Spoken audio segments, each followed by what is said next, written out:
السلام علیکم۔ پروگرام آئینہ کے ساتھ طاہر احمد بھٹی آپ کی خدمت میں حاضر ہے۔ آپ سے ملاقات تقریباً ایک ہفتے کے وقفے کے بعد ہو رہی ہے۔ وہ کچھ دوست استفسار بھی فرماتے ہیں اور کچھ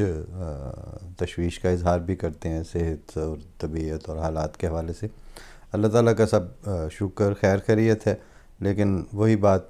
کہ ایک اچھی کہانی یا ایک عام انسان ان کو کام بھی پڑتے ہیں، وہ کہیں جائیں گے بھی، ان کی کوئی مصروفیت بھی آئے گی۔ کچھ بعض دفعہ جو آپ خبریں سن اور پڑھ رہے ہوتے ہیں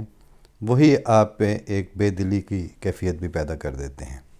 کہ وہ ہے جان ایلیا نے کہا کہ وہ خلا ہے کہ سوچتا ہوں میں، اس سے کیا گفتگو ہو خلوت میں۔ تو بعض صورتوں میں آپ چیزیں اس حوالے سے بھی دیکھ رہے ہوتے ہیں۔ بہرحال تازہ ترین آج آپ کے لیے ہم گفتگو کا آغاز اسی سے کریں گے۔ سید مجاہد علی صاحب نے یوم آزادی کے حوالے سے حقیقت پسندانہ اور نپتلا ایک اداریہ لکھا ہے جو حالات حاضرہ اور اس سے وابستہ خدشات اور تحفظات کا آئینہ دار ہے، اور یوم آزادی جس کیفیت میں چل رہا ہے وہ بھی سیدھی سیدھی انہوں نے بات کی ہے۔ فرماتے ہیں کہ اہل پاکستان ہفتہ کے روز 75واں یوم آزادی منائیں گے، لیکن ان کے لیے ابھی مکمل آزادی اور اس کے ثمرات کی منزل بہت دور ہے۔ اس راستے میں ابھی بھی نت نئی مشکلات نے ڈیرے ڈالے ہوئے ہیں۔ ملک میں سیاسی بحران، حکومت کا تکبر آمیز طرز عمل اور سماجی سدھار سے لا تعلقی، معیشت کے بارے میں متضاد دعوے، خارجہ اور سیکیورٹی کے حوالے سے لاحق خدشات، اور بیک وقت امریکہ اور چین کے ساتھ پیدا ہونے والی غلط فہمیاں ان پریشانیوں کے عنوانات ہیں۔ یہ سب کچھ تو وہ ہے جو موٹے موٹے انہوں نے اس کے ہیڈنگز دے ہی دیے ہیں۔ ان کی جو ذیلی سرخیاں ہیں ان میں بھی بہت کچھ چل رہا ہے، اور وہ آپ تک سوشل میڈیا سے پہنچ بھی رہا ہے، اور آپ کے جن کے ذاتی واسطے رابطے ہیں وہ بھی دیکھ رہے ہیں۔ افغانستان سے آنے والی خبریں پاکستان کی داخلی پریشانیوں میں کئی گنا اضافہ کا سبب بن رہی ہیں۔ جوں جوں امریکی افواج کے ملک چھوڑنے کا وقت قریب آ رہا ہے اور طالبان تیزی سے ملک کے اہم مراکز پر قبضہ کر رہے ہیں، اس سے وہاں خانہ جنگی اور عدم استحکام کی صورتحال کا خطرہ بڑھ رہا ہے۔ اس کے ساتھ ہی پاکستان کے لیے سرحد پار سے پناہ گزینوں کے علاوہ دہشت گردوں، تخریب کاروں کی آمد کے اندیشے پاکستانی عوام اور حکومت کے لیے ایک ناگہانی آفت کی صورت اختیار کر چکے ہیں۔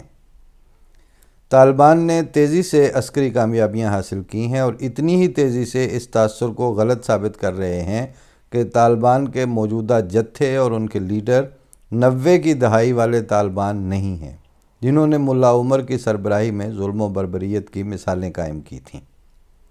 اب بھی فنکاروں کو ہلاک کرنے اور مخالفین کو سزائیں دینے کے لیے جو ہتھ کنڈے اختیار کیے گئے ہیں، اس پر صرف امریکہ ہی نہیں بلکہ اقوام عالم کو خاص طور سے تشویش ہے۔ اقوام متحدہ کے نمائندے حراست میں لیے گئے فوجیوں کو ہلاک کرنے کی اطلاعات کو جنگی جرائم قرار دے رہے ہیں۔ امریکی صدر جو بائیڈن نے گزشتہ روز ایک ایمرجنسی حکم نامے پر دستخط کیے جس کے تحت فوری طور سے 3000 امریکی فوجی افغانستان بھیجے جا رہے ہیں۔ یہ فوجی دستے امریکی سفارتکاروں اور مختلف اداروں کے لیے کام کرنے والے امریکنوں کے افغانستان سے انخلاء میں مدد کریں گے۔ اس حکم نامہ پر دستخط کرنے کے باوجود صدر بائیڈن کا اصرار ہے کہ افغانستان سے امریکی فوجوں کا انخلاء بہر صورت 31 اگست تک مکمل ہو جائے گا۔ افغانستان بھیجی جانے والی تازہ دم امریکی دستے کسی قسم کی جنگی کارروائی کا حصہ نہیں بنیں گے، بلکہ وہ صرف سفارتکاروں اور شہریوں کے انخلاء میں تعاون فراہم کریں گے۔ تاہم اس فوری امریکی اقدام سے افغانستان کی غیر یقینی صورتحال کی تصویر واضح ہوتی ہے کہ اس کا سفارتی عملہ کابل میں محفوظ نہیں ہے۔ اگر امریکہ اور مغربی ممالک کابل سے مکمل سفارتی انخلاء پر مجبور ہو جاتے ہیں تو اس کا ایک ہی مقصد ہوگا کہ کابل پر طالبان کے حملے اور قبضے کا انتظار کیا جا رہا ہے۔ امریکی انٹیلیجنس ادارے پہلے ہی اس مدت کو 3 ماہ سے کم کر کے 1 ماہ قرار دے چکے ہیں۔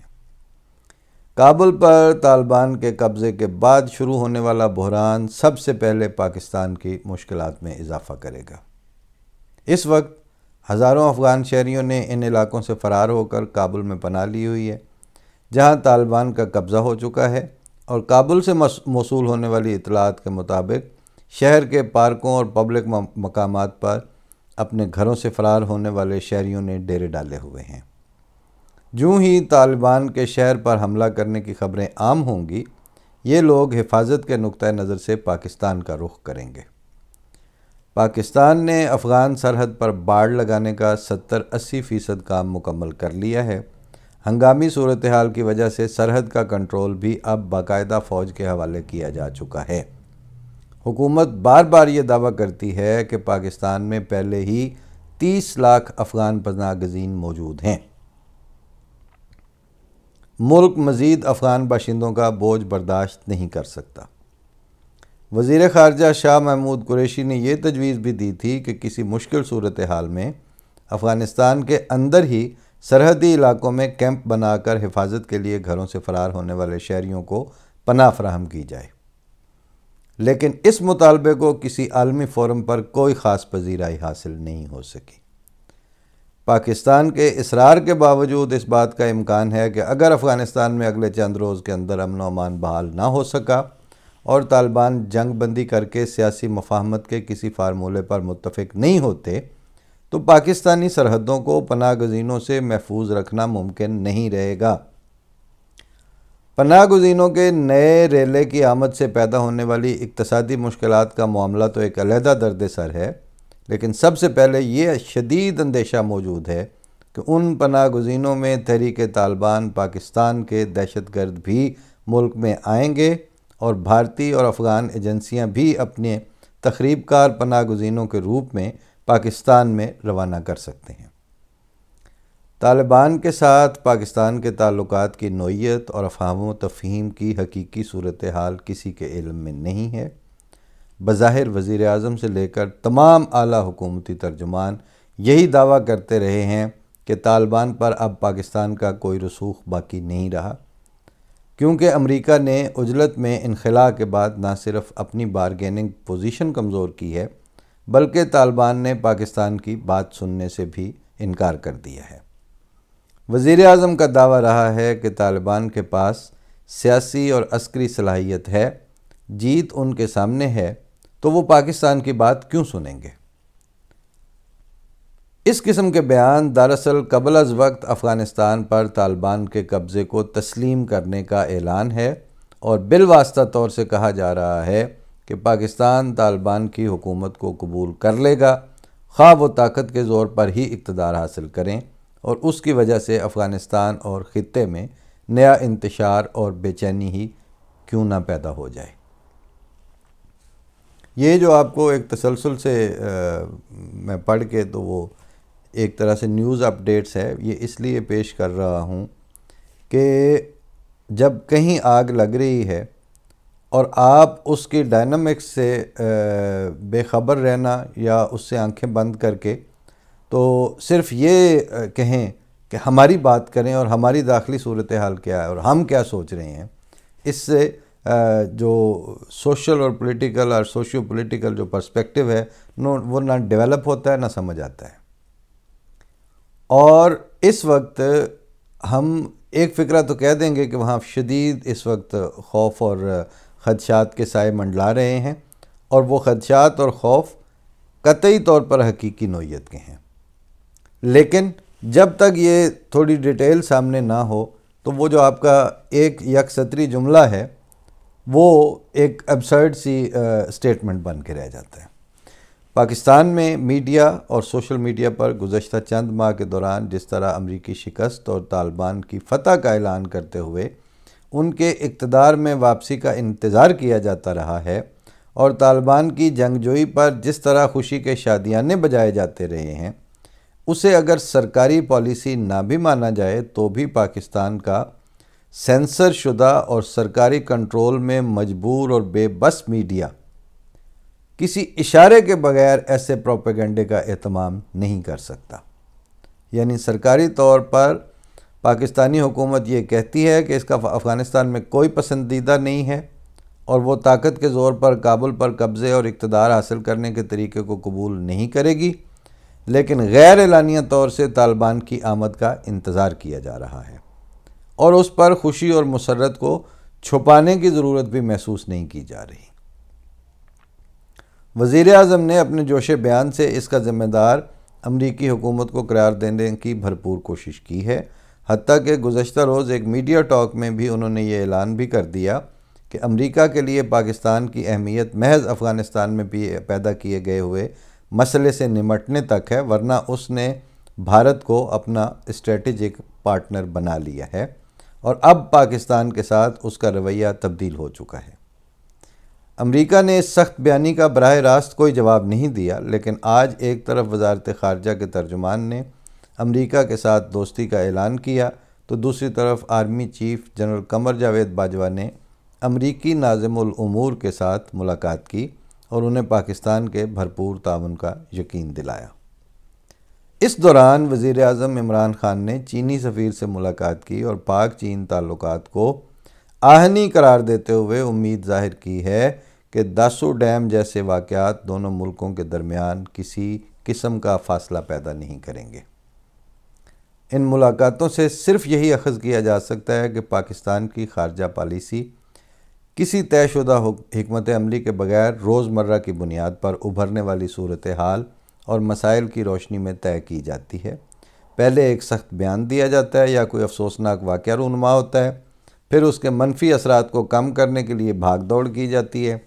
اس وقت امریکہ اور چین اگر پاکستان سے ناراض نہ بھی ہوں تو بھی انہیں پاکستانی حکومت کی مستقل مزاجی اور نیت کے بارے میں اپنی اپنی جگہ پر شبہات ہیں۔ اس نقصان کی تلافی ملاقاتوں اور بیانات کے ذریعے کرنے کی کوشش کی جا رہی ہے۔ پاکستان کو افغان بحران سے پیدا ہونے والی سنگین صورتحال کا سامنا ہے، لیکن حکومت اب تک نہ تو خارجہ پالیسی کی ترجیحات واضح کر سکی ہے اور نہ ہی کسی ذمہ دارانہ جمہوری طریقے کے مطابق پارلیمنٹ میں ان مسائل پر بات کرنے کی ضرورت محسوس کی گئی ہے۔ چند لوگ اپنے تئیں تمام مسائل کو سمجھنے اور ان سے ملک کو بچانے کی عظیم ذمہ داری کا بوجھ اپنے سروں پر اٹھائے پھرتے ہیں اور ایسے میں بدحواسی کے محیر العقل واقعات رونما ہوتے ہیں۔ زوال کی اس سے بڑی کیا نشانی ہوگی کہ پاکستان کی خارجہ پالیسی کا محور امریکی صدر کی فون کال یا امریکہ کو اڈے نہ دینے کے اعلان تک محدود ہو چکا ہے۔ ایسے میں قوم کو ایک آزاد ملک کے باوقار شہری ہونے کا پیغام دیا جائے گا اور یہ عزم بھی سننے میں آئے گا کہ پاکستان مشکل دور سے نکل آیا ہے۔ دشمن نے اگر کسی بحران کو پاکستان کی کمزوری سمجھا تو اسے ناقابل فراموش سبق سکھایا جائے گا۔ یہ اور ایسے ہی متعدد دوسرے دعوے اب پاکستانیوں کی کئی نسلوں کو ازبر ہو چکے ہیں، لیکن ان پر یقین اسی حد تک کمزور ہوا ہے۔ مالی مشکلات، معیشت کا زوال، سیاسی محاذ آرائی کی صورتحال اور بے بنیاد دعووں کے طوفان میں گھرے پاکستانی عوام اب کسی لیڈر یا حکمران کی بات پر یقین کرنے کے لیے تیار نہیں ہیں۔ یہ بات بھی درست ہے اور اس کے پیرالل یہ بات بھی درست ہے کہ کسی حکمران کو پاکستانی عوام کے یقین کرنے یا نہ کرنے، تعاون کرنے یا نہ کرنے، کسی چیز میں کوئی دلچسپی نہیں ہے اور وہ ان کو بالکل قطعاً کوئی اہمیت بھی نہیں دیتے، کیونکہ جو ہائرارکی بنی ہے اس کا جو کنونشنل اور جاری اور دنیا میں شائع اور متعارف ڈیموکریٹک سسٹمز ہیں ان سے اس کا کوئی لینا دینا نہیں ہے۔ وہی بات جو انہوں نے کی ہے کہ ڈنگ ٹپاؤ خارجہ پالیسی اور ڈنگ ٹپاؤ اپروچ کے ساتھ کہ جو واقعہ ہوتا ہے بس اس کے پیچھے لٹ لے کے پڑ جاتے ہیں کہ چلو اب اس کو ٹھیک کر لیں اور اب اس کو ٹھیک کر لیں، لیکن وہ جو ایک مستقل مزاجی کے ساتھ کہ ہم کون ہیں، ہم نے کیا کرنا ہے اور ہمارا کس صورتحال میں کیا رد عمل ہوگا، اس کو ایک پالیسی ڈیسیژن کے طور پر لے کے بیٹھی ہوئی قوم وہ ایگزسٹ نہیں کر رہی، وہ حکومت بھی ایگزسٹ نہیں کر رہی۔ عوام پر حکمرانوں کا اعتبار بھی اتنا ہی کمزور ہو چکا ہے، اس لیے میڈیا کو پابند اور اختلاف کرنے والی ہر رائے قومی سلامتی پر حملہ قرار دے کر دبانے کی کوشش کی جاتی ہے۔ اس گھٹن میں منایا جانے والا یوم آزادی خوشی اور اطمینان کے اس احساس سے خالی ہوگا جو کسی بھی آزاد قوم کا ترائے امتیاز ہوتا ہے۔ یہ سید مجاہد علی صاحب نے ہم سب میں اداریہ لکھا تھا، جس حد تک وہاں بات کرنے کی اداریہ میں گنجائش ہوتی ہے وہ انہوں نے کر کے بہت سے پہلو روشن کیے ہیں، اور آج اس پر مستزاد انیک ناجی صاحب نے اپنی ایک 8-10 منٹ کی ویڈیو پیغام میں کھل کے بتا دیا ہے کہ جو چورن آپ بیچ رہے ہیں، اسلام کو خطرہ ہے اور پاکستان مشکل دور سے گزر رہا ہے، اور طالبان اسلام کا قلعہ بنا رہے ہیں، اور وہ قلعہ جو ہے وہ اب اپنی ایکسٹینشن کرتے کرتے پاکستان کے سوشو پولیٹیکل فائبر کا بیڑا غرق بھی کرنے کے لیے آئے گا، اور اس کو ویلکم کرنے کے لیے اور اس طرح کی امیر المومنیت جو ہے اس کو پاکستان میں انٹروڈیوس کروانے کے لیے سماجی مختلف طبقات اور دھڑے کس طرح سرگرم عمل ہیں، اور ایڑیاں اٹھا اٹھا کے اس طرح کے طالبانائزڈ اسلام کے نفاذ کی انتظار کر رہے ہیں، اور اس پہ فتح اور مسرت اور شادیانے اس کے بجا رہے ہیں، اور اسلام پاکستان کے اندر ہونے والی اٹھا پٹخ کے ساتھ محدود ایک مذہب کے طور پر اس وقت پوری دنیا میں پیش کیا جا رہا ہے، اور ود ان پاکستان اسلام کا مطلب صرف وہی اسلام لیا جا رہا ہے جس کو پاکستان کے اندر کے کٹھ ملائیت کے زہر سے لتھڑے ہوئے دھڑے اب پبلک پر نافذ کرنا چاہ رہے ہیں۔ تو انیک ناجی نے کھل کے آج کہہ دیا کہ جیسے وہاں 12 سال سے آنورڈ کی لڑکیاں جو ہیں وہ بالجبر ان سے چھین کے ان پہ طالبان شادی کریں گے، اور ان کو شادی کیا مطلب وہ جو کی بکواس ہے وہ سب چلے گا، تو آپ بھی تیار رہیں اس کے لیے، کیوں کہ وہ اس کٹھ ملائیت اور اس طالبانائزڈ ورژن آف اسلام کو حقیقی اسلام سمجھے بیٹھے ہیں، اور اس پہ وہ کلیئر ہیں۔ تو آپ کو بھی وہی سارا کچھ بھگتنا پڑے گا، اور فرق صرف اتنا ہوگا کہ اس کا لیول نان اٹامک مملکت والا ہے، آپ کا نیوکلیئر پاور کی شناخت اور حیثیت رکھنے والی مملکت کا ہوگا، لہٰذا اس کے لیے جو طریقہ کار اور جس ڈیٹیل اور جس خون ریزی اور ظلم اور بربریت کے مظاہرے اور اس کے امپلیمنٹ کرنے کی ضرورت پڑے گی، وہ آپ کے تصور میں بھی نہیں آ سکتا۔ آپ مسلسل ایک افیم کھائی ہوئی قوم اور ان افیم کھائی ہوئی قوموں کو اسی طرح کے جھوٹے منافق اور بددیانت بیانات سے صرف گفتار سے زخموں کا رفع چاہتے ہیں والی جو لیڈرشپ ہے، اس کا آپ ملغوبہ ہیں، اور نہ ذاتی اوپینین ہے، نہ آپ کو کوئی ایجوکیٹ کر رہا ہے، نہ آپ کو کوئی کھل کے سچی بات بتا رہا ہے، اور ہیں آپ 23 کروڑ، اور قوموں کے سٹیکس آپ کے نیوکلیئر فورس اور نیوکلیئر پاور ہونے کی وجہ سے آپ میں بہت زیادہ ہیں۔ اگر آپ نیوکلیئر پاور نہ ہوتے تو آپ سیریا بنتے، آپ افغانستان بنتے، افغانستان بن جانے پہ کس کو کیا مسئلہ ہے؟ سارے ملک اپنے اپنے نیند سو رہے ہیں اور اپنی اپنی نیند اٹھ رہے ہیں۔ تو وہ اگر ایک اسلام کا جو افغانستان والا قلعہ ہے، وہاں پر عورتیں، بچے، بوڑھے اور ان کے انسانی اور تمدنی حقوق ان کو ملیا میٹ کر کے رکھ دیا گیا، اور لوگ جو ہیں وہ ان کو اپنے اگلے دن کا نہیں پتہ، تو یہی سب کچھ آپ پہ بیت جائے تو کس کے کان پہ جون رینگے گی اور کیوں رینگے گی؟ ہاں، آپ کے پاس چونکہ ایک وہ ایسا ایسٹ یا ایک ایسی تھریٹ اور ایک ایسا ڈیٹرنٹ موجود ہے جس کے لیے وہ سمجھتے ہیں کہ باقی امن عالم کو خطرہ ہوگا، تو پھر اب یا تو آپ کو منافقت، بددیانتی اور حق تلفی کے ذریعے نافذ کی جانے والی ایک بڑی سلیکٹڈ سی اور کمپارٹمنٹلائز رٹ کے اس سے تصور سے باہر نکل کے آپ کو اتحاد اور اتفاق اور یگانگت اور سچائی کے اوپر بنیاد رکھنے والی اور انٹرنلی اپنے حقوق کا خیال کرنے والی قوم اور ملک اور ریاست کے طور پر سامنے آنا ہوگا، جس کے امکان ابھی کہیں نظر نہیں آ رہے۔ تو یہ ادھر سے یہ اداریہ لکھا گیا ہے، ادھر سے اس سیزنڈ صحافی انیک ناجی صاحب نے بہت کھل کے باتیں کی ہیں، ان کے پوائنٹس اگلے پروگرام میں پیش کروں گا اور اس کے اوپر اپنی رائے بھی دوں گا انشاءاللہ۔ تو جب یہ سارا کچھ ہو رہا ہے،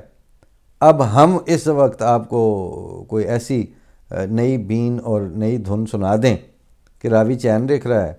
اور 14 اگست میں بہت پٹاخے چھوٹے اور بہت سے سلنسر نکال کے وہ موٹر بائکسٹ جو ہیں انہوں نے ہلڑ مچائی ہے، اس سے ہونا کچھ نہیں، اس سے فرق کوئی نہیں پڑتا۔ اب وہ جو کل بھی ایک دوست نے عرض کی تھی کہ میں نے کچھ عرصہ پہلے گزارش کی تھی کہ نبیوں کی حد تک کرنا اور گالیاں بھی دینا، کتوں سا کھولنا منہ تخم فنا یہی ہے، بڑا سخت لگتا تھا یہ شعر۔ تو کسی دوست نے مجھ سے پوچھا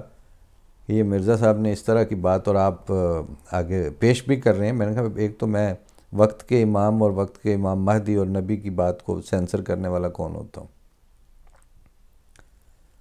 دوسری بات یہ ہے کہ انہوں نے ایک اصول کی بنیاد پر بتا دیا ہے کہ یہ جتنی تفصیلات یہ مجاہد علی صاحب کے اس میں تھیں یہ سب شاخیں ہیں، جڑ اور تخم فنا جو ہے وہ وقت کے امام اور خدا تعالیٰ کے بھیجے ہوئے کو گالیاں دینا ہے، نبیوں کی حد تک کرنا اور گالیاں بھی دینا، کتوں سا کھولنا منہ تخم فنا یہی ہے۔